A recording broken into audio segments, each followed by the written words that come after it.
Yang pertama, wasahibhuma fid dunya ma'rufa. Begitu Allah berfirman dalam Al-Quran. Kalau lingkungan toksik itu adalah orang tua sendiri, pernah dikatakan oleh para sahabat sekalipun orang tuanya sangat mendurhakai Allah, wasahibhuma fid dunya ma'rufa. Allah berfirman, tetap kamu harus baik pada kedua orang tuamu. Ingat, jalan kebaikan inilah jalan yang membuat Nabi Ibrahim berselisih dengan ayahnya Azar.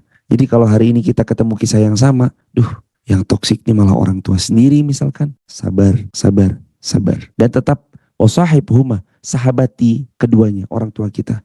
Fid dunya, selama beliau hidup di dunia. Ma'rufa, dengan sebaik-baiknya. Apakah kita boleh menjaga jarak? Menjaga jarak boleh. Kalau memang toksik itu nyata dari beliau, keluarga maksudnya. Memutus silaturahim, haram, gak boleh kata Nabi. La yadkhulul jannah qati'. Nggak masuk surganya Allah kalau kita mutusin silaturahim. Jadi pentingnya kita menyambung tali silaturahim sama keluarga.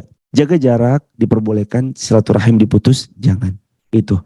Jadi sama orang tua sudah begitu sikap kita yang bisa kita ambil. Pertanyaan kedua, ketika misalkan tadi orang solih tapi kok dia tetap galau juga ya. Orang solih tapi kok dia tetap kadang goyang juga ya dan segala macamnya. Nanti teman-teman dirahmati Allah, yang mengembalikan kita untuk membuktikan kualitas imannya seseorang itu justru ketika ujian itu.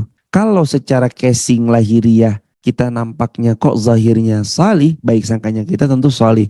Tapi ketika dihantam ujian dia malah memaksiati Allah, berarti semakin kentara jelas bahwa sejatinya kualitas imannya seperti apa yang ketika dia lakukan saat tertimpa musibah. Ternyata nggak sebaik yang mungkin selama ini dikira. Tapi ketika seseorang itu ditimpa ujian, tapi makin salih, larinya ke masjid, makin dekat majelis ilmu, insya Allah itulah kualitas iman yang sesungguhnya.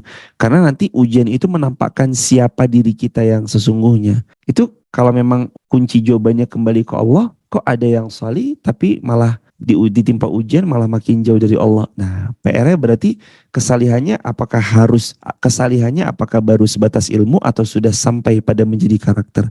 Kan ilmu tuh nggak cukup cuma sekedar jadi ilmu ya. Ilmu harus jadi amal, ilmu harus lahir jadi kebaikan. Jadi pentingnya juga diantaranya ketika kita memandang orang ini salih, berbaik sangka kita kepada orang itu salih. Selanjutnya ujian itu akan makin memperjelas kualitas imannya seseorang. Kalau salih betulan, maka tetap akan baik sangka sama Allah. Gak akan pernah larinya ke bunuh diri dan segala macam-macamnya. Tapi kalau ternyata kesalihannya hanya KW belaka, maka nanti yang nampak setelah ujian itu datang biasanya adalah sesuatu yang bertolak belakang dari ilmu yang kita tahu. Baik sangka kepada Allah harus tetap jadi pondasi yang paling utama. Kita tetap selalu bisa baik-baik saja selama kita punya baik sangka sama Allah. Barakallahu fikum.